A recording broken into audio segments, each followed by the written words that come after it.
سلام دوستان، هیلماکم، یه گیمر بلفطره. به چنل یوتیوب من خیلی خوش اومدید. امروز میخوام یه پرونده جدید رو باز کنم تو کانالم. پرونده بازی خوب و خاطره انگیز ارباب القاب بتل فور میدلرز یا نبرد برای سرزمین میانه، که سرزمین میانه اون مکانیه که سری رمان‌های ارباب القاب توش اتفاق میفته. برای ویدیو اول میریم که داشته باشیم معرفی نیروهای موردور از ساید تاریک بازی. براتون هیروها، یونیت‌ها و قدرت‌های موردور رو معرفی میکنم توی این ویدیو. خب نیروهای تاریکی 6 تا هیرو دارن، 3 تا اژدها سوار، 4 تا اسب‌سوار که شدن 7 تا، ولی من گفتم 6 تا، حالا اشکال نداره. اژدها سوار اصلی ویچ کینگه که از نزگولای معروف خادمای سارونه به اصطلاح.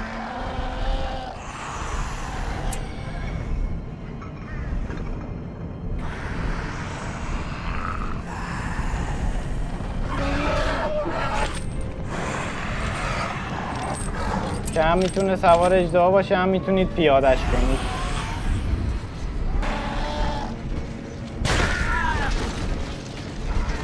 خب اینم فایت اژدهاست.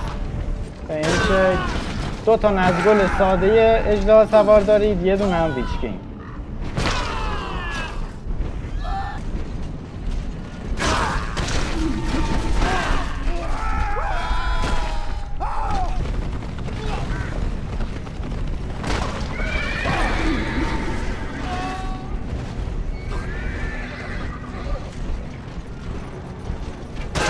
موردور تنها فکشنیه تو بازی که شما میتونید 3 تا اژدها توش داشته باشید. نیروهای آیزنگارد که اصلا اژدها ندارن، یه دونه هم نیروهای انگمار فکر میکنم اژدها داشته باشن. 4 هیروی دیگه 3 تا نزگول سادن با یه دونه ماوث آف ساورون که توی آخر فیلم ارباب القاب سوار با اسب میاد و با آراگورن صحبت میکنه. یه کلاهی داره، فقط یه دهن خیلی بزرگ معلوم ازش.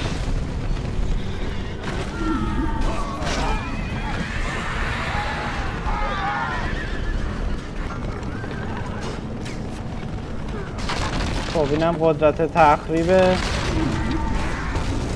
هیروهای زمینیمون روی ساختمون.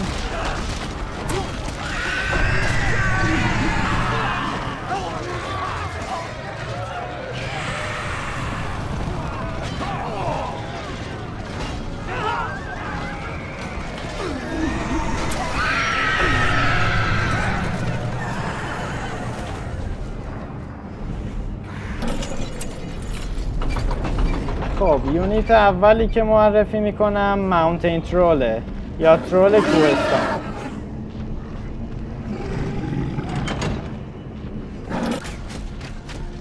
فایتش هم اینجوریه که سنگ پرتاب میکنه.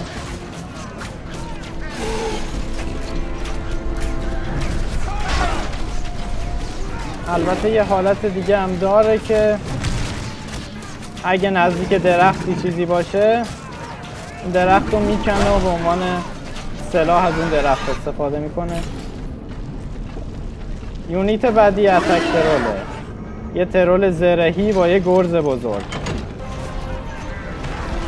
برای نیروهای اسب‌سوار و کماندارا عالیه. حالا اینجا از شانس ما ترولمون با یکی از هیروهای تیم مقابل درگیر میشه.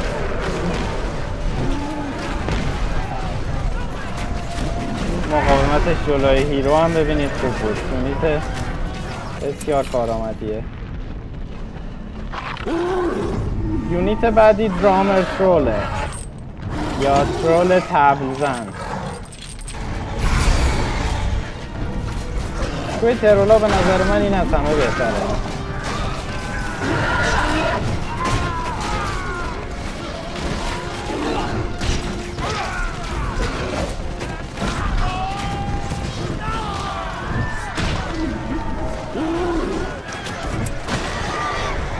خب ترولمون هم کشتم.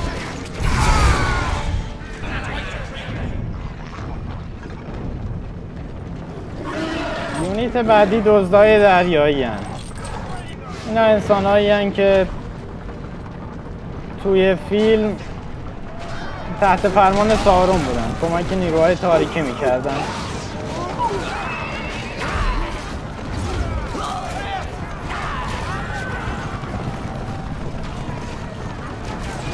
قبل از اینکه آراگورن به شهر سفید برسه توی کشتی این دزدان دریایی رو میبینه که با اون ارتشش همشون رو میکشه. خب نیزه‌دار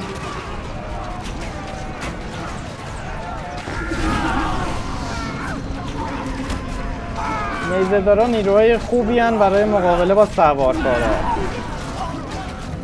در واقع نیروی مقابل یا ضد سوارکارا هن.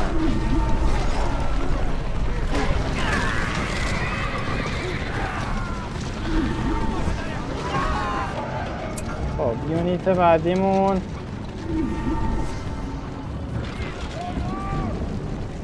کماندارای هارادریم.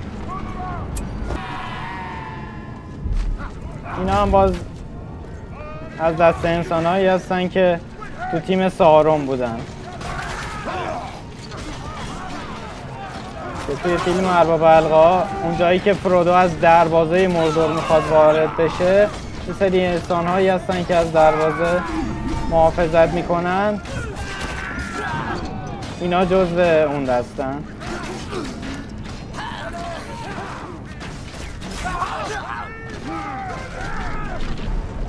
خب یونیت بعدیمون اورکای جنگجو.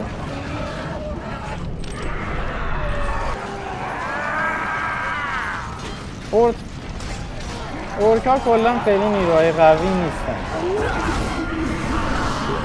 جزو دم دستی و ارزون ترین نیرو هم دیگه.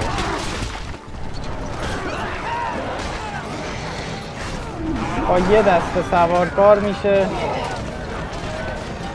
شاید 2-3 تا دستشون رو راحت کشت.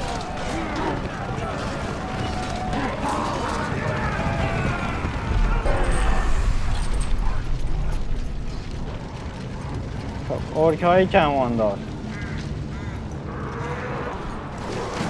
این اورکای کماندار از انسان‌های کماندار که تحت فرمان سارونن خیلی ضعیف‌ترن.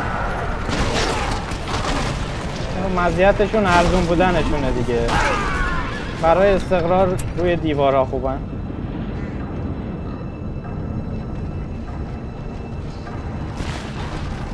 خب اینم رم بود که برای تخریب دیوار و ساختمونه. اینم که کاتاپولته یا همون منجنیق خودمون برای تخریب ساختمون و حتی زدن یونیت ها راه دور عالیه.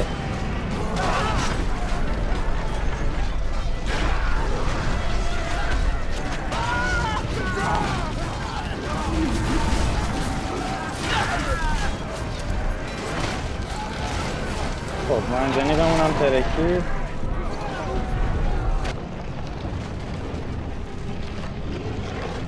خب اینم سیج تاوره، برج محاصره. اینم به درد بالا رفتن از دیوارا و تسخیر قلعه میخوره. یونیت بعدیمون فیله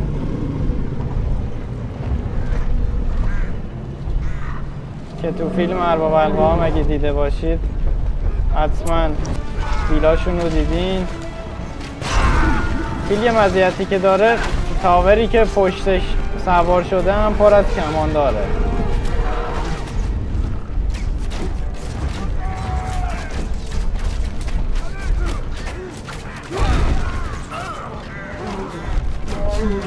کلا یونیت همه فن حریفیه.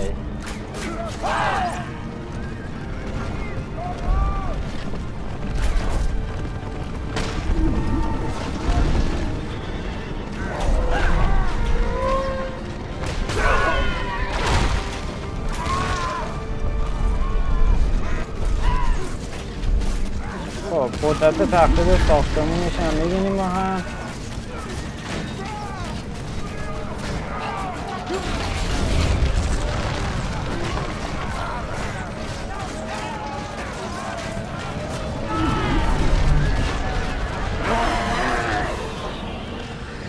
ویلمون هم داون شد.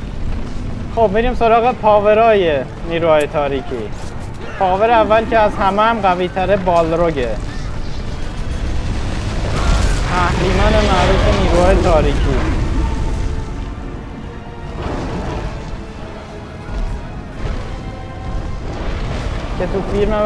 که توی فیلم ارباب حلقه هم گاندولف باهاش سقوط میکنه، اون جایی که نمیذاره از پل رد بشه.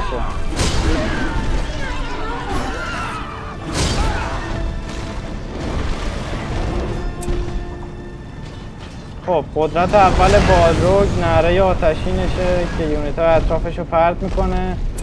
قدرت دومش شلاق آتشینشه.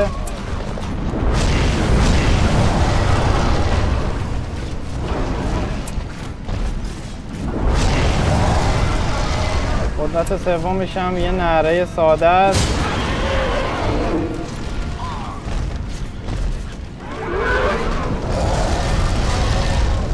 قدرت چهارم آتیش. یه بار دیگه میزنیم.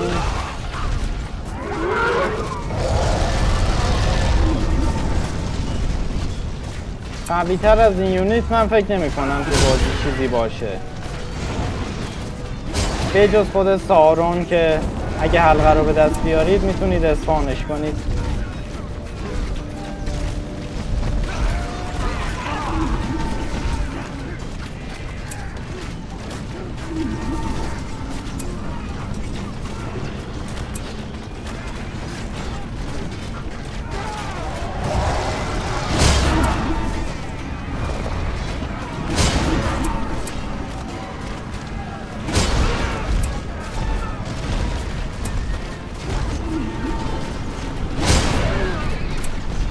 قدرت پنجمش هم که برای فرار از مهلکه است، یه مسافت کوتاهی رو میتونه پرواز کنه.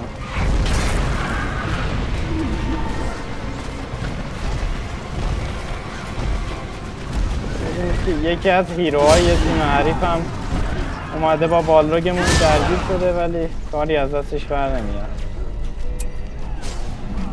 خب پاور دومشون کرمه که توی فیلم هابیت که دیده باشید یه کرمایی داشتن که زمین رو میکن، از داخل کوه تونل زده بودن. این از همون کرمایی خیلی تحت فرمان ما نیست، فقط اسپان میشه و توی منطقه میجنگه.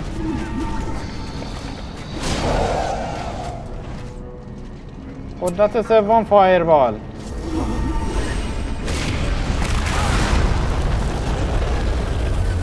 فایربال با قدرت تخریب بالا. خب این ابری هم که میزنیم دارکنس، یه ابری کل مپ رو میگیره، برای مدت کوتاهی آرمور و دمج یونیت هامون رو میبره بالا. این هم که بارون سنگ بود، تخریبش از فایربالمون کوتاه‌تره، یعنی کمتره. خب این هم کمان، بارون کمان. این قدرت هم برای رام کردن نیروهای شروری که توی مپ آزاد هستن استفاده میشه. توی اکثر مپ ها هستش، یا 3-4 تا عنکبوت یا یه سری اور که اینه همینجا. خب قدرت بعدی هم که تاور بود.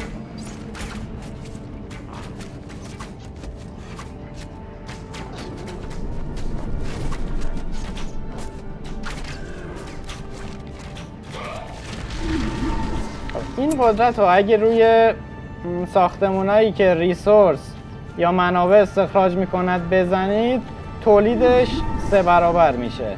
دائمی هم از اینجوری نیستش که بپره. حالا چون من نساختم اینجا دیگه نمیتونم نشونتون بدم.